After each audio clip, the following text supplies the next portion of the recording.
Hello friends, welcome to my channel. कैसे हैं आप लोग? आई होप कि आप लोग भी अच्छे होंगे। 72,825 शिक्षक भर्ती का मामला माननीय सर्वोच्च न्यायालय में विचाराधीन है, यानी कि चल रहा है। उससे संबंधित इन्फॉर्मेशन मैं आप लोगों के बीच शेयर करने वाली हूं।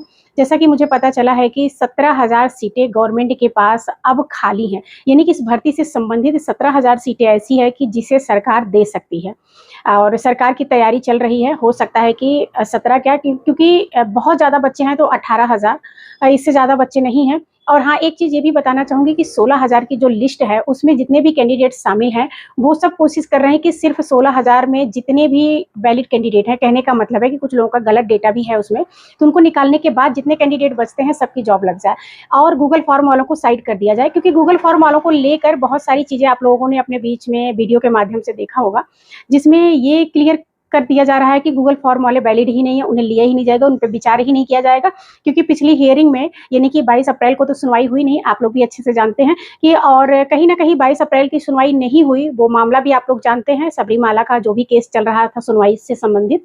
लेकिन अगली डेट के लिए जो लोग कह रहे हैं कि अगली डेट कब की लगी है, तो अभी लिस्टिंग एप्लीकेशन डाली ही नहीं गई है। जब तक लिस्टिंग एप्लीकेशन नहीं डाली जाएगी या केस मेंशन नहीं करवाया जाएगा तब तक अभी डेट नहीं लगने वाली है। लेकिन अभी डेट से संबंधित ये जानकारी निकल के आ रही है कि स्टार्टिंग मई यानी कि लास्ट मई में कोर्ट बंद होगा, यानी कि 29-30 मई, शायद 29 मई से कोर्ट बंद होगा। तो उसके पहले लिस्टिंग एप्लीकेशन डाली जाएगी कोर्ट में, और डेट जो भी हो, जहां तक है 9-10 मई तक हो सकता है कि डेट लगवा दी जाए।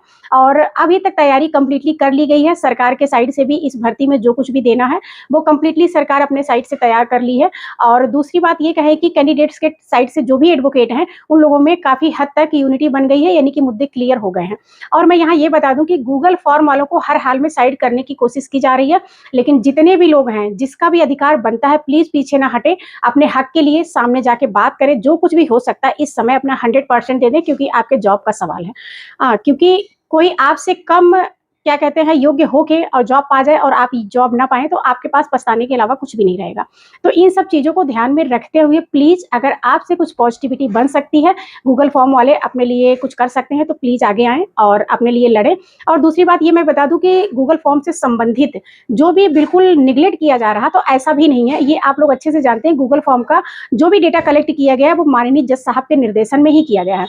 जैसा कि ये बताया गया कि 33,000 जब कोर्ट में बात की गई तो जज साहब एकदम से नाराज हो गए कि इतने लोगों को लेके जॉब देना पॉसिबल नहीं है, सरकार के ऊपर बर्डन नहीं डाला जा सकता है।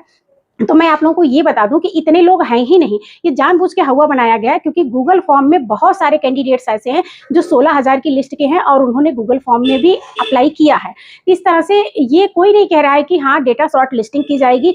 क्योंकि रोल नंबर तो हर जगह डाला गया है, रोल नंबर के अकॉर्डिंग आराम से शॉर्ट लिस्टिंग हो सकती है। लोगों का योगदान रहेगा, सब लोग चाहेंगे। और हालांकि अभी एडवोकेट से संबंधित जो भी चीजें हैं, जज साहब बस उतना ही सुन रहे हैं जो इस भर्ती से संबंधित एथेंटिक चीजें हैं। और मैं आप लोगों को बताऊं कि हालांकि जज साहब ने जब 22 अप्रैल से पहले जब हियरिंग हुई थी उसमें उन्होंने कहा था कि वो किसी एडवोकेट को इन्वॉल्व नहीं कर रहे हैं, वो मैटर को खुद ही देख रहे हैं और उन्हें अच्छे से पता है इसके बारे में। तो आप लोग अपने आप समझिए कि जब माननीय जज साहब ने इस चीज को कोर्ट में कहा था कि अगर आपके पास 6,000 पद हैं तो आप 10,000 और सृजित कर लीजिए, तो ये आप लोग अच्छे से जानते हैं कि जज साहब 18,000 तक के लोगों को जॉब देने के मूड में हैं, यानी कि 18,000 लोगों को बेनिफिट हो सकता है और इससे ज्यादा कैंडिडेट ही नहीं है। और निश्चित तौर पे गूगल फॉर्म के ऊपर भी विचार होगा। हो सकता है कि अभी जो नेक्स्ट डेट लगेगी उसमें भी फाइनल हियरिंग ना हो, उसमें भी मेन मुद्दा हो सकता है शॉर्ट लिस्टिंग का। और अब सरकार तकरीबन 17,000 पदों पे भर्ती करने के लिए कहीं ना कहीं एग्री दिख रही है, यानी कि सहमत है। देखा जा रहा है कि सरकार ने इस भर्ती को कंप्लीटली खत्म करने के लिए प्लानिंग बना ली है, यानी कि सरकार के साइड से जो भी इसमें अधिकारी वगैरह इन्वॉल्व हैं। और ऐश्वर्या भाटी जी भी इसमें अपना एक महत्वपूर्ण योगदान दे रही हैं। हालांकि एक चीज ये भी पता चली है कि किसी भी हाल में इस मैटर को इतनी जल्दी अभी फाइनल नहीं करना है। कहने का मतलब है कि अभी इसे थोड़ा और लंबा खींचना है। लेकिन आप लोग प्लीज, जितने भी लोग इसमें लीड कर रहे हैं वो लोग प्रयास करें कि जो नेक्स्ट डेट लगे, यानी कि 9-10 मई या फिर लास्ट मई तक, वहां तक मैटर फाइनल हो जाए, वरना काफी डिले हो जाएगा। लेकिन फिर भी जो लोग गूगल फॉर्म भरे हैं 16,000 की लिस्ट में है, 14,000 की लिस्ट में है, उन्हें हताश होने की ज़रूरत नहीं है। और हाँ, जो लोग गूगल फॉर्म नहीं भी भरे हैं, उस बहुत कम ही लोग ऐसे हैं जो बहुत ज़्यादा ही परेशान हैं। तो आप लोग थोड़ा-सा धैर्य बनाए रखें, जजमेंट आने दें, लेकिन जजमेंट के पहले भी अगर आप लोग अपने लिए कुछ कर सकते हैं, बेटर ऑप्शन आपके सामने है, लेकिन इस बात का ज़रूर ध्यान रखिएगा कि आपका शोषण ना हो। कहीं ऐसी जगह पैसा आप ना दे दें जहाँ पे आपको कुछ मिले भी ना और आपके पैसे का भी लॉस हो जाए। और हाँ, इस भर्ती में जो भी केस चल रहे हैं, इस पे विश्वास करने से पहले, यानी कि जजमेंट पॉजिटिव आने का जो आप लोगों के अंदर जुनून भरा हुआ है कि जजमेंट आएगा, हमारी जॉब लग जाएगी, तो ये आप समय और परिस्थिति पे छोड़ दें और अपना मेहनत 100% दें। अगर किसी भर्ती के लिए आपकी एज बची हुई तो, हालांकि बहुत कम ही लोग हैं जिनकी एज अभी बची हुई है और तैयारी कर सकते हैं, लेकिन हाँ, टीजीटी पीजीटी के लिए आप लोग भी जानते हैं एज का कोई बाउंडेशन नहीं है, तो आप लोग प्लीज उस पर भी फोकस करते रहें। और भर्ती में जो कुछ भी होगा, आप कंप्लीटली ये समझ लीजिए कि माननीय जज साहब के ऊपर है और सरकार के ऊपर है। शॉर्ट में इतना समझ लीजिए।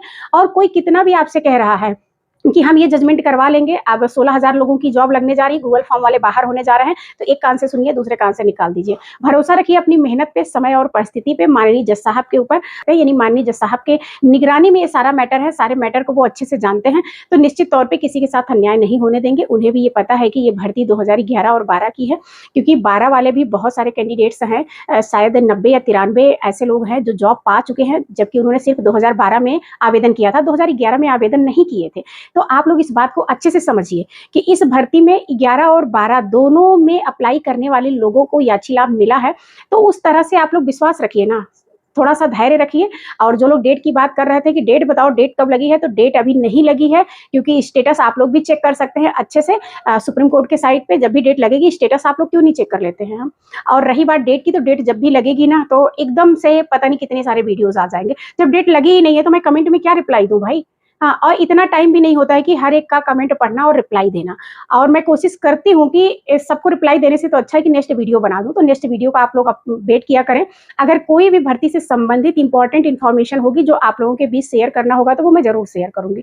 बस लास्ट में फिर से एक बार कहूंगी कि इस भर्ती को समय, परिस्थिति और जज साहब के ऊपर और गवर्नमेंट के ऊपर छोड़ दीजिए और अपनी जिंदगी में आगे बढ़िए, और जो आप करेंगे उसी पे भरोसा रखिए। बाकी अगर आपकी किस्मत में होगा और आपने मेहनत किया है, तो आपका हक नहीं छीनना चाहिए। और अगर हक छीनता है तो आवाज उठाइएगा, उसके लिए भी आपको टाइम मिलेगा। राइट टू इक्वलिटी सबके लिए है। तो फिर भरोसा रखिए। फिर मिलूंगी नेक्स्ट वीडियो में नेक्स्ट अपडेट के साथ। तब तक के लिए बाय बाय, टेक केयर।